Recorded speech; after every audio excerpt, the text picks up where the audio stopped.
ጤና ይስጥልን ክቡራን የስልክ ቤተሰቦች እንደምን አላችሁ? እንግዲህ እንደሚታወቀው ዓለማችን በከፍተኛ የጦርነት ሁኔታ ላይ ትገኛለች። ይህንን ተከትሎ እንግዲህ ዓለም የራሱን አሰላለፍ ይዟል። በተለይ ሀያላኑ ማለት የዓለማችን ሀያላኗ ያው አሜሪካ እንደሆነች ትታወቃለች። እንግዲህ አብዛኛው የአሜሪካ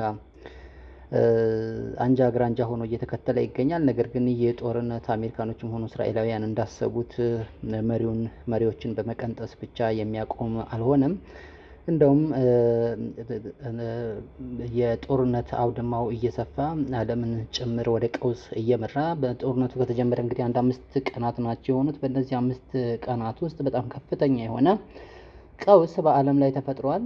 የነዳጁ የምኑ አጠቃላይ የንግድ እንቅስቃሴ ሁሉ ሙሉ ለሙሉ ተዘግቷል። የዓለም ሙሉ ጆሮ በአንድ አቅጣጫ ብቻ ሆኗል። ይሄ ደግሞ በዓለም ኢኮኖሚ ላይ እያሳደረ ያለው ተጽዕኖ የሚታወቅ ነው። የሚዲያው ዘመቻ ፕሮፓጋንዳው ምናምን ሁሉ ከአንድ አቅጣጫ የሚመጣ ሆኗል። የሆነ ሆኖ የዚህ ጦርነት መቋጫው ምን ይሆን የሚለውን በተለይ ከመንፈሳዊ ማጣቀሻዎች አንጻር እንግዲህ ከዚህ ቀደምም በኢራንና በእስራኤል መካከል ያው ምንም እንኳን እስራኤል ሀገር ሆና በተመሰረተች ማግስት የመጀመሪያው እውቅና ሰጪ ሀገር ኢራን ብትሆንም ከዛ በኋላ ግን በተከሰቱ የፖለቲካ አውዶች ምክንያት እነዚህ ሀገሮች ሊፋጁ እንደሚችሉ የሚታወቅ ጉዳይ ነበረ። ከዛ ቀደም በነበረው በተለይ በጥንታዊ ታሪካቸው ሁለቱ ሀገራት ኢራን ያው ገናና ሀገር ነች። እስራኤልም እንደሚታወቀው ነው። በመጽሐፍ ቅዱስም ሆነ በቁርአን የሚታወቅ ጉዳይ ነው። ይህን በተመለከተ እንግዲህ የተለያዩ ከቅዱሳት መጽሐፍት አንጻር የተለያዩ ትንቢታዊ ነገሮች አሉ። ከዛም ባለፈ ምድር ላይ ያሉ ሰዎች እነዛን መንፈሳዊ ማጣቀሻዎች መሰረት አድርገው የተለያዩ መጽሐፍትን ጽፈዋል። እንግዲህ እንዲህ አይነት መጽሐፍ ከጻፉ ሰዎች ውስጥ አንዱ ማን ነው? ማርክ ሂችኮክ የሚባል አሜሪካዊ ፕሮፌሰር ነው። እንግዲህ የዚህ ፕሮፌሰር ጽሁፍ በጣም በሚገርም አይነት መልኩ ከዛሬ 13 ዓመታት በፊት የተጻፈና በኢራን እና በእስራኤል መካከል የመጨረሻ ጦርነት መነሳቱ እንደማይቀር አትቶ የሚፈጠረውን ሁኔታ በተመለከተ በዚህ ዘመን አሁን ላይ የሆነ ያለውን ነገር በስነ ስርዓት ያስቀመጠ መጽሐፍ ነው። መጽሐፉን ዳሰሳ ያደረጉ በጣም በርካታ አካላት አሉ።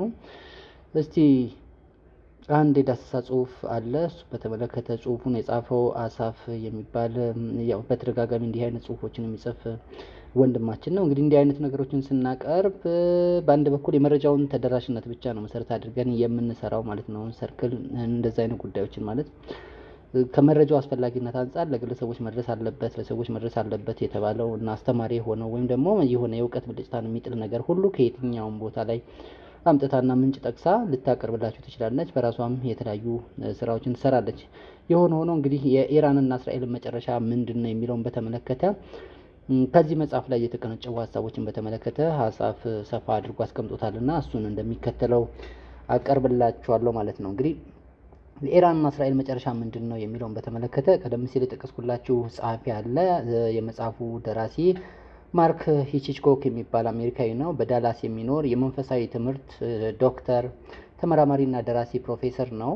ስለ ዓለም ፍጻሜ የሚተነትኑ 20 መጽሐፍትን ጽፏል። ይህ ሰውዬ ከዚህ ቀደም ማለት ነው። የዓለም መጨረሻ የሚያውቀው አሁን በምድር ላይ በህይወት ያለ ብቸኛ ሰው ነው እየተባለም እስከ መደነቅ ደርሷል።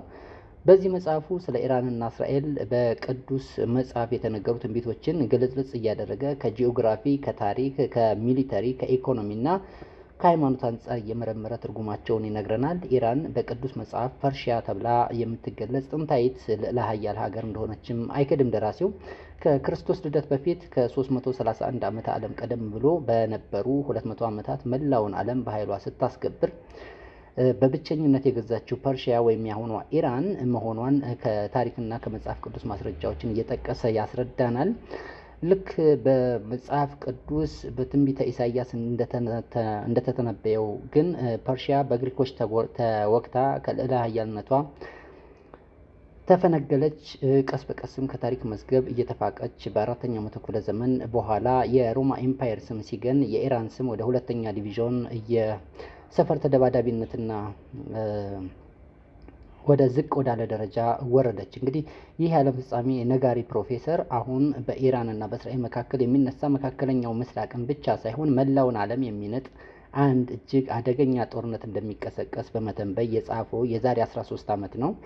በ2013 ዓ.ም በፈረንጆች አቆጣጠር የተናገረው ትንቢት ጊዜውን ጠብቆ ተፈጽሟል። እስራኤልና አሜሪካ ተጋግዘው ኢራንን ይወጓታል ነበር ያለው ጸሐፊው በዛን ወቅት በነበረው ባዘጋጀው መጽሐፍ። ይህ የአሜሪካ መንፈሳዊ ተመራማሪና የአርማጌዶ ጠንቋይ የተነበየው ግን ይህንን ብቻ አይደለም። ኢራን እጇን በኒውክለር ጦር መሳሪያ ላይ ለማሳረፍ እድሉን ካገኘች በተደጋጋሚ በመጽሐፍ ቅዱስ የተነገረውን እና በኢራንና መንፈሳዊያን መሪዎች በየዘመኑ በተደጋጋሚ የሚታመንበት ትንቢት ይፈጸማል። ያ ትንቢት የዓለም መጨረሻ የምናይበት ፍጻሜ መባቻ መከሰት ነው። ኢራኖች ሁሌም የራሳቸውን የዓለም መጨረሻዎች ትንቢት አስፈጻሚዎች ወይም ፈጻሚዎች አድርገው ይቆጥራሉ፣ ከልባቸውም ያምናሉ ይላል እንግዲህ ይህ ፕሮፌሰር። በዚህ የተነሳም በቅዱስ መጽሐፍ እንደተነገረው ኢራን የኒውክለር ቦምብ ሰርታ ከጨረሰች ያለ ጥርጥር እስራኤል ላይ ታፈነደዋለች እና የመጨረሻውን የፍጻሜ ጦርነት ማለትም አርማጌዶን ትቀሰቅሳለች። ቀስ በቀስም የዓለም ሀገራት ሁሉ በሁለት ጎራ ተከፍለው በዚህ ጦርነት ውስጥ ይገባሉ፣ ይቀላቀላሉ ይላል። ይህ አሜሪካዊ የዓለም ፍጻሜ ሳይንሳዊ ጠንቋይ ፕሮፌሰር ማርክ ሂችኮክ ከሰነዘራቸው ትንቢቶች መካከል በግሌ ያስደነግጠኝ ልናገር ይለናል። ይህን መጽሐፍ የዳሰሰው አሳፍ ማለት ነው። ለሁለተኛ ጊዜ በአሜሪካዊ ምሁር መጽሐፍ በቁም ነገር ተከትቦና ተተንትኖ ሳገኘው ነው ይህን ትንቢት ምንድን ነው ብዬ። ትንቢቱማ በፍጻሜው ጦርነት ኢትዮጵያ የምትሰለፈው ከእስራኤል ጋር ሳይሆን ከኢራን ጎን ነው። እኛ ኢትዮጵያውያን ትንቢቱ ሲፈጸም ለኢራን ተደርበን እጅግ ግዙፍ ሰራዊት አሰልፈንና ግዙፍ የጦር መሳሪያዎችን ታጥቀን እስራኤልን ለመውጋት በሆታ እንነቃነቃለን። ፐርሺያ፣ ኢትዮጵያና ፑት ሶስቱ ሀገሮች የሌለ ኃይላቸውን አሰባስበው እስራኤል ላይ በጋራ ይዘምታሉ።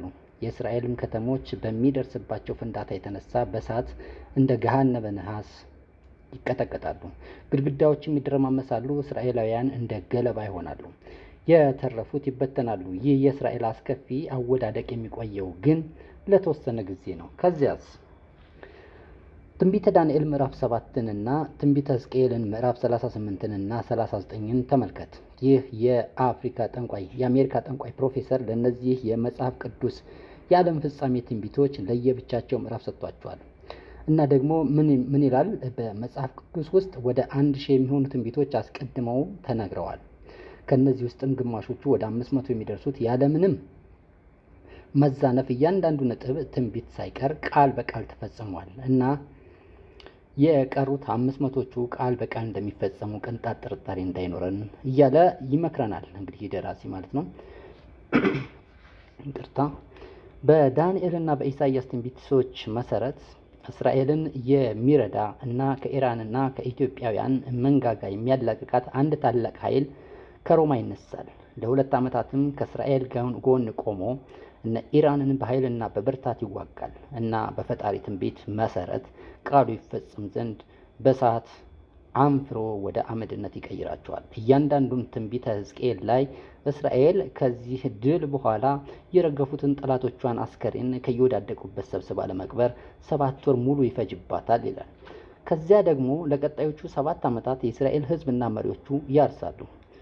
ሳይዘሩ ሳያጭዱ ለ7 ዓመታት ስጋና ጮማ እየቆረጡ ደም እንዳረቄ እየጠጡ ከጠላቶቻቸው የማረኳቸውን ጠመንጃዎችን እያነደዱ ቤታቸውን እያሞቁ እግራቸውን ሰቅለው በደስታና በተድላ ወደ ምድራቸው ተሰብስበው ይኖራሉ።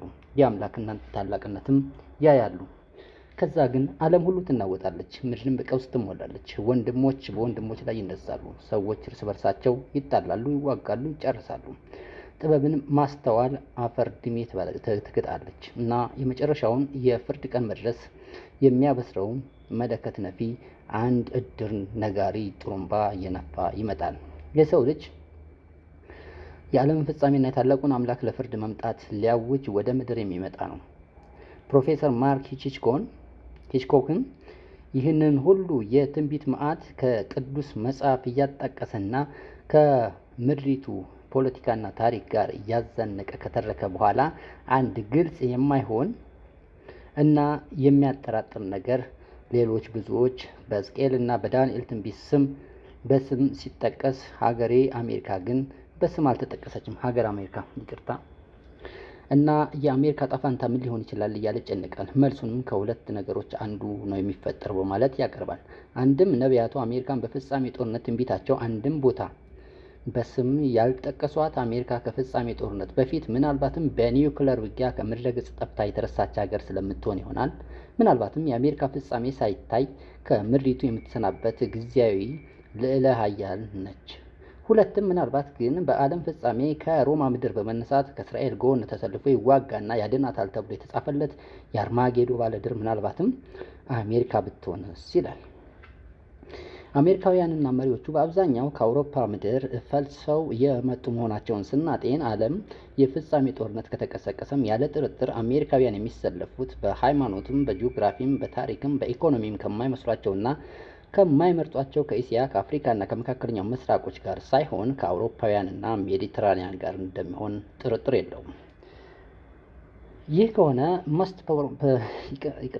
ይህ ከሆነ በቅዱስ መጽሐፍ ከሮማ የሚነሳው ኢራንንና አጋሮቿን ኢትዮጵያንና ፑቲን ድል የሚያደርገው ልዕለ ኃያሉ ሌላ ሳይሆን ራሱ አሜሪካ ነች እያለ በጣም በርካታ ነገሮችን ያስቀምጣል ማለት ነው። እንግዲህ በአጠቃላይ ግን የዚህ ጦርነት ፍጻሜ የሚሆነው ቀደም ሲል በትንቢቱ እንደተነሳው ይሆናል ማለት ነው። እንደገና ደግሞ በተለይ በመንፈሳዊያን አማኞች ዘንድ የዓለምን ፍጻሜ አመላካች ሆኖ ይጠናቀቃል ማለት ነው። እንግዲህ ማለት በአንድ በኩል ስናየው እንዲህ አይነት ነገሮችን ከመንፈሳዊ ጉዳዮች ጋር አያይዘን ስናያቸው ያላቸው ራሱን የቻለ ሚና አለና ጦርነቱ አሁን ላይ እየፈጠረ ያለው ዓለም አቀፍ ቀውስን ስንረዳ ከዚህ ጽሑፍ ጋር ስምም ሆኖ እናገኘዋለን ማለት ነው።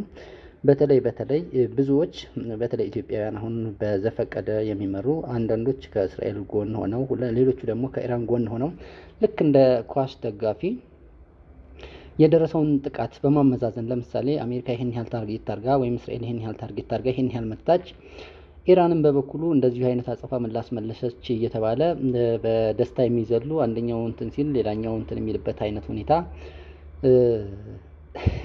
ከዛ ጀርባ ያሉ እውነታዎች ምንድን ናቸው የሚለውን በተለይ በመንፈሳዊ አይን ስናየው የጦርነቱ አውድና ሁነት ምን ይመስላል የሚለውን አመላካች ስለሆነ ነው። እስከ መጨረሻው ስለተከታተላችሁኝ አመሰግናለሁ። ሰርክላውያን